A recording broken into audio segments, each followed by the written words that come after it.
Bapak Ibu, kali ini kita akan membahas sedikit ya format terkait dengan perbaikan RKPD perubahan atau usulan-usulan perubahan di RKPD perubahan 2026 ini.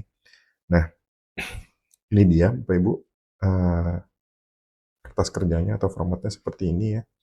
Jadi kita bekerja di sheet form pembahasan. Lalu mungkin yang pertama perlu dibahas dulu adalah terkait row-nya ya Bapak Ibu ya, row-nya. Jadi di kertas kerja ini row-nya itu unit terkecilnya adalah sumber dana ya, jadi bukan sub kegiatan. Jadi misalkan ada satu sub kegiatan itu ada beberapa sumber dana, maka row-nya juga akan berulang mengikuti jumlah sumber dana yang ada gitu. Misalkan satu sub kegiatan ada 3 sumber dana, ya berarti row-nya nanti akan muncul 3 kali.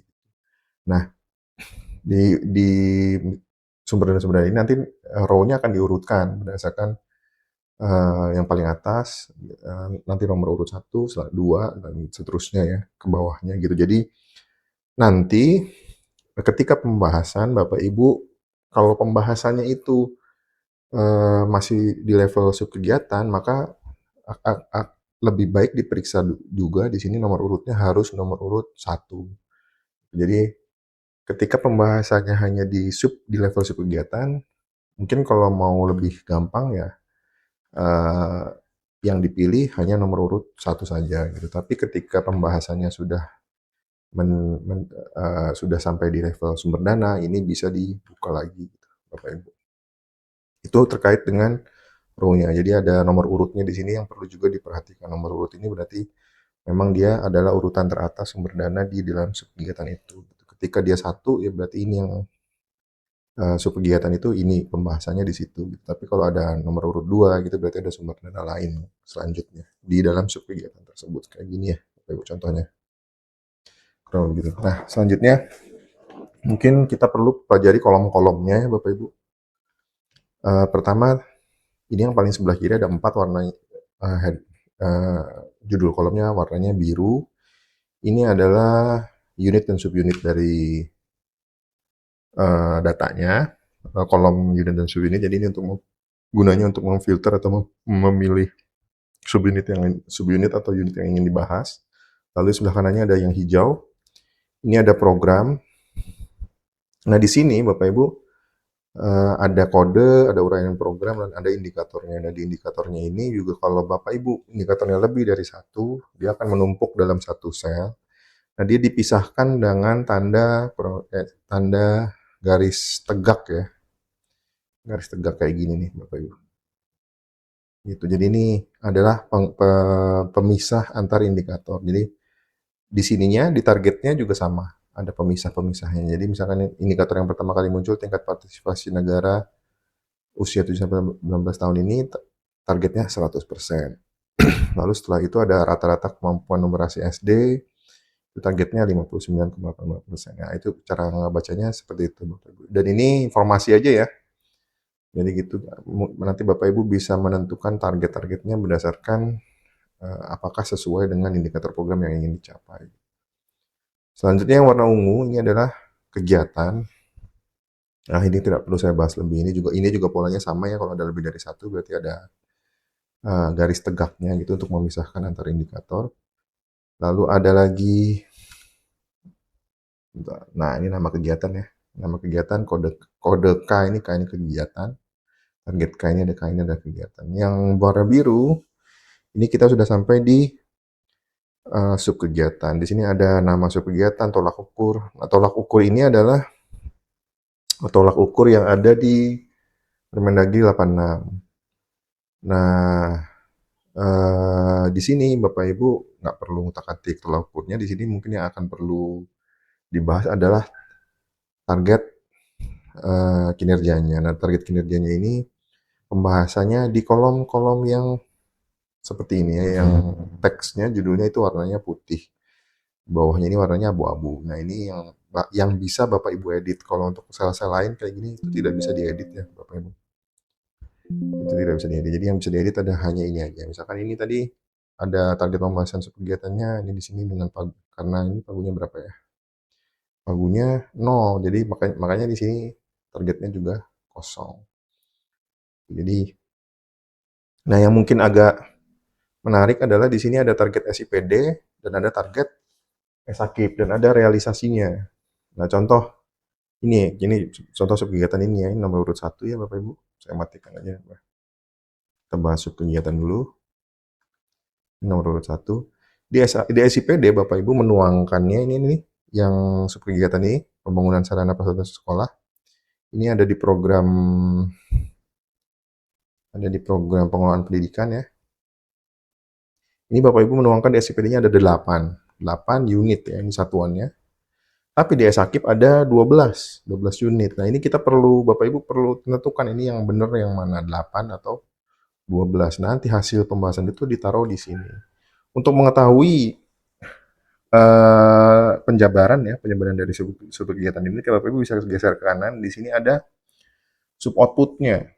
Kalau ngelihat di sini, nah ini perlu dijelasin dulu sub outputnya ya. Sub output ini isinya adalah pertama uraian dari sub outputnya, ada satuannya, ada target dan ada realisasinya. Jadi di sini beda dikit ada realisasi Bapak Ibu. Jadi gini, jadi sub output dari subbatan tadi ya, jumlah dokumen DED, pagar dan gapura, ada targetnya 1 dokumen. Nah ini sudah direalisasikan kebetulan nih, karena sebelahnya di bagian ini ada realisasinya juga sudah 1. Ini juga sama, dokumen DED juga udah ada realisasinya. Nah kalau kita lihat, yang benar mana nih?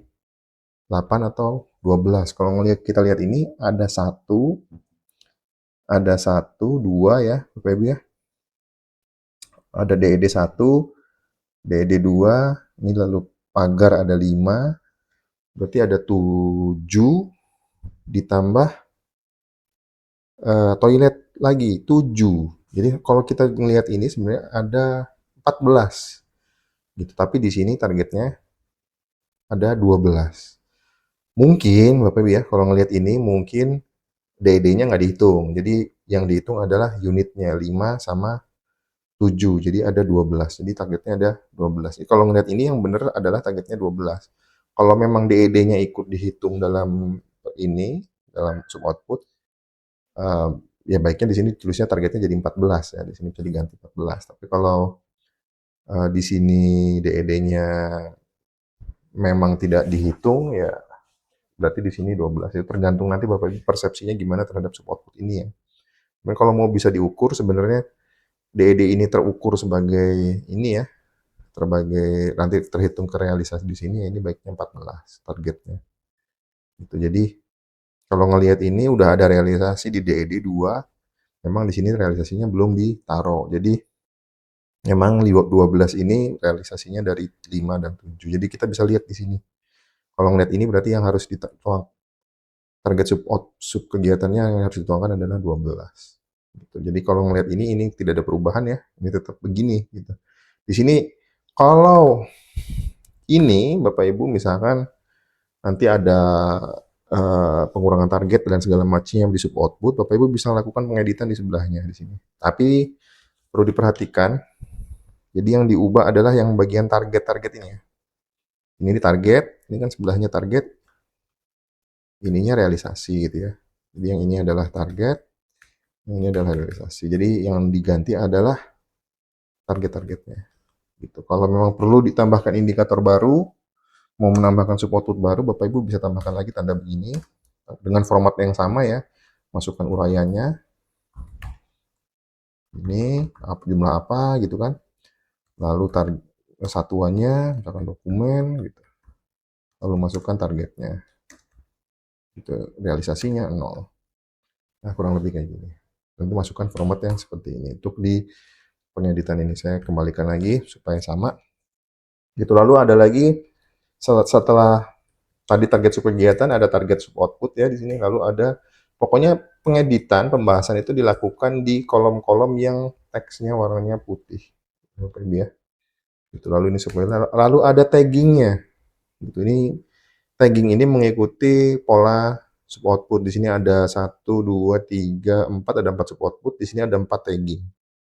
Itu kebetulan sebenarnya ini taggingnya sama ya. Jadi taggingnya ini adalah KP 111. Gitu. Jadi ini taggingnya sama.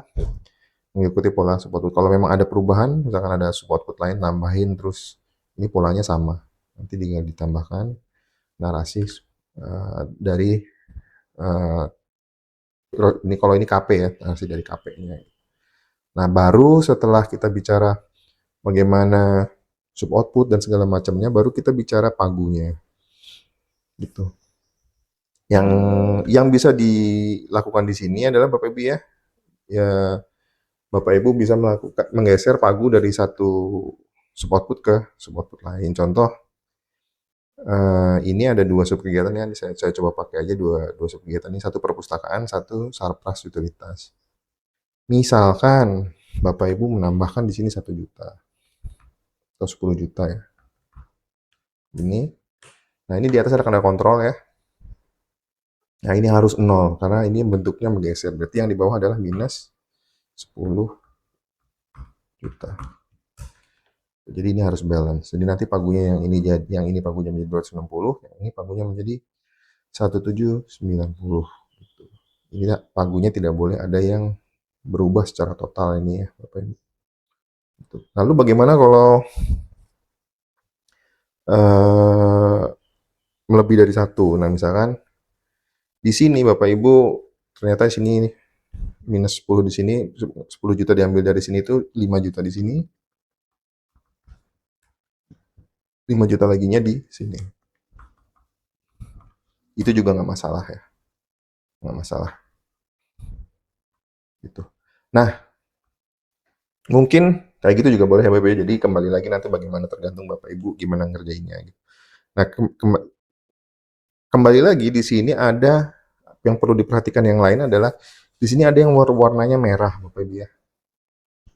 Nah, di warna merah ini pada dasarnya saat ini yang ditandai merah ini adalah yang sifatnya adalah bersumber dari dana khusus. Jadi kita sudah memetakan dia. Nah, contoh ini di sini ada dana khusus ya, ada DAUSG ini bahasa ini DAUSG ya, yang spesifik grant di bidang pendidikan. Jadi ini angka ini tidak boleh berkurang karena sudah angkanya pagunya langsung dari pusat. Jadi Bapak Ibu tidak boleh ngurangin angka-angka ini. Gitu dengan kondisi begini berarti nanti di sini juga tidak boleh ada tambah kurang kalau warnanya merah, gitu ya. Lalu yang terkait saat ini yang tertagging berwarna merah itu ini karena memang di sininya nih tidak boleh diubah statusnya. Misalkan di sini juga tidak boleh diubah, dia juga nanti akan menjadi merah. Kalau dia kosong, kondisinya kosong begini dia warnanya normal gitu ya. Tapi kalau di sini statusnya tidak boleh diubah, ini nanti warnanya merah. Dan kalau ada perubahan perubahan pagu di warna yang merah ini akan langsung kami kasih warning gitu ya, Bapak Ibu. Karena ini sudah dipetakan ke saat ini ada 2 mapping, ada di DAUSG, ada di 3.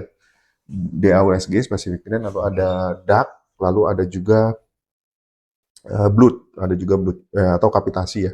Itu jadi itu yang nggak boleh diedit gitu Bapak Ibu. Nah, selanjutnya setelah ini baru kita masuk ke pembahasan yang sumber dana ini. Nah, ini baru Bapak Ibu buka semuanya.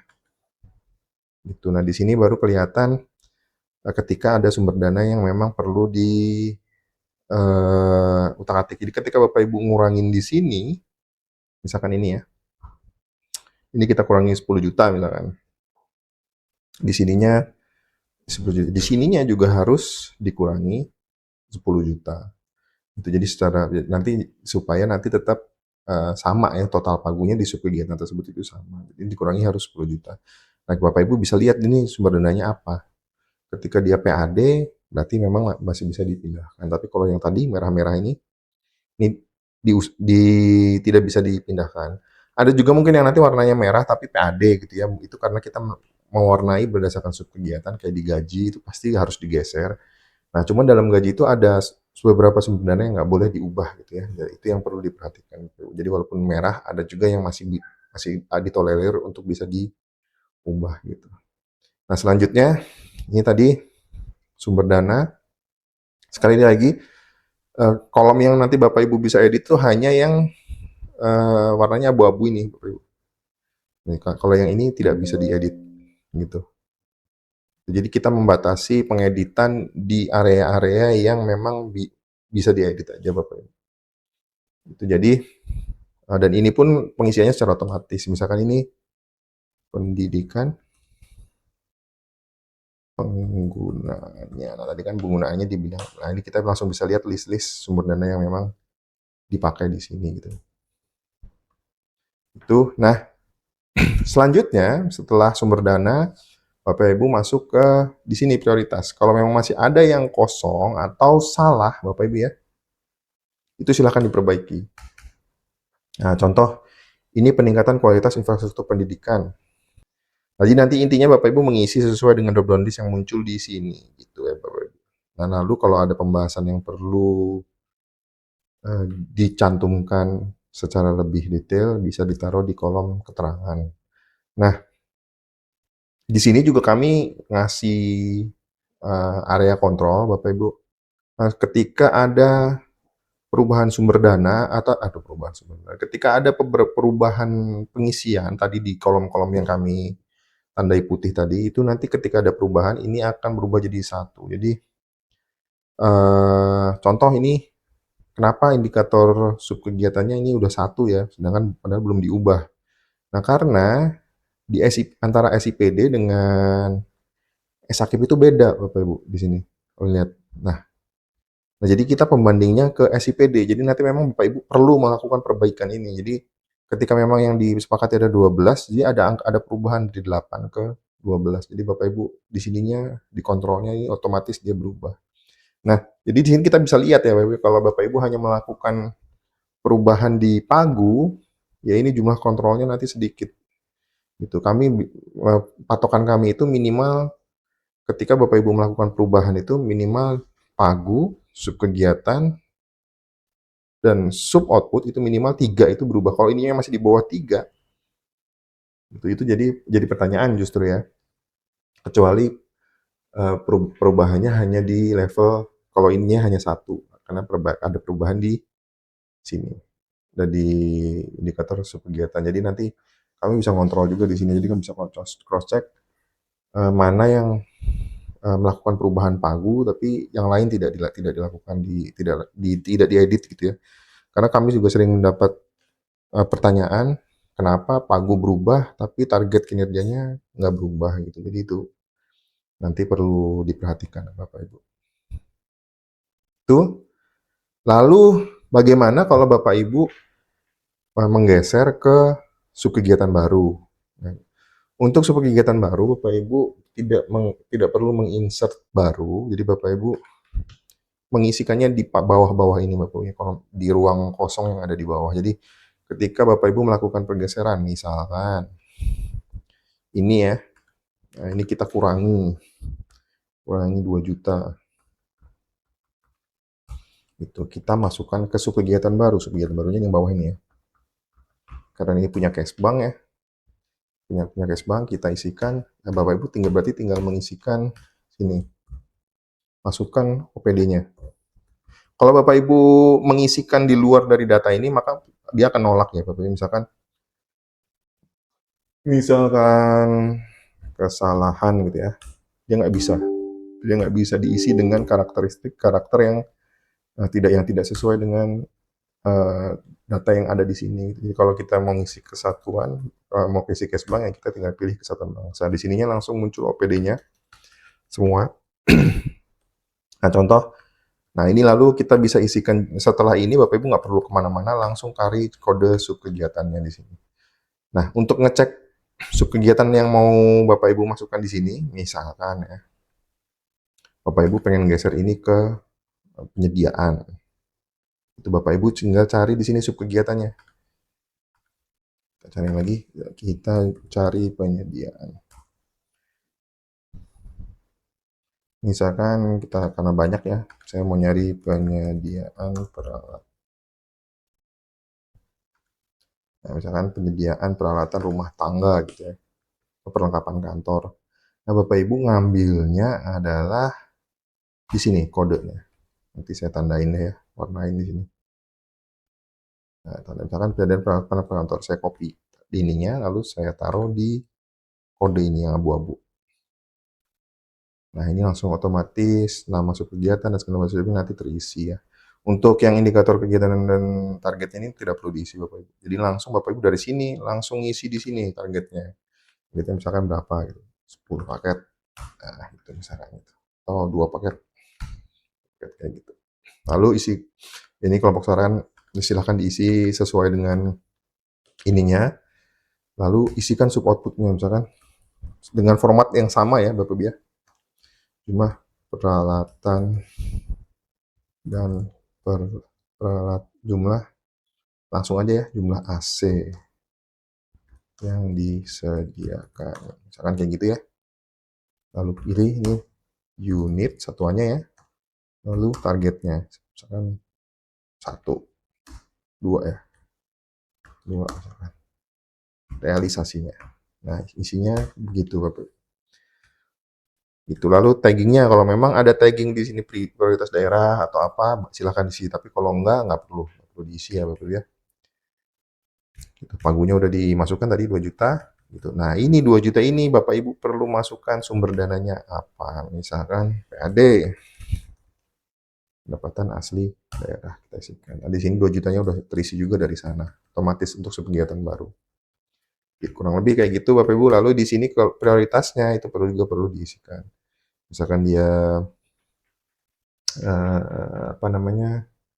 Prioritasnya adalah eh, ini itu kan program generik ya, jadi terkait dengan yang penunjang pemerintahan itu harus diisikan sini nasionalnya apa, misalkan nasionalnya kita lihat aja di sini yang terkait penunjang itu apa ya.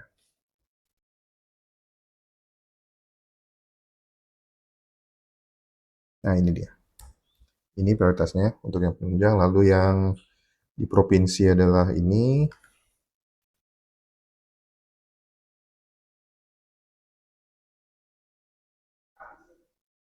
Nah ini ya, jadi yang nasional adalah ini dia gitu, kurang lebih gini keterangannya. Lalu ya misalkan ada pembahasan yang perlu dimasukkan di sini adalah ini apa apa gitu, keterangan lebih detail bisa diisikan di sini. Nah, jadi kurang lebih penyelesaiannya cuma sampai sini. Jadi nanti di sini itu udah, jadi kita Bapak Ibu batasnya hanya sampai yang biru ini. Jadi pembahasannya seperti itu ya. Kalau ada kegiatan yang baru, itu kalau kita hapus dia balik lagi ke kosong lagi. Nah, kosong lagi. Ini juga nggak bisa diedit Bapak Ibu, yang lain ya. Hanya bisa diedit yang diubah aja, yang warnanya abu-abu. Nah, ini sebenarnya kosong. Ya, ini kurang lebih kayak gitu Bapak Ibu. Ya, terima kasih Bapak Ibu, kayak gitu aja. Nanti kalau ada pertanyaan lebih lanjut bisa berdiskusi sama mitra bidang masing-masing ya, karena kemarin udah kita sampaikan juga ke mitra bidang. Terima kasih. Assalamualaikum warahmatullahi wabarakatuh.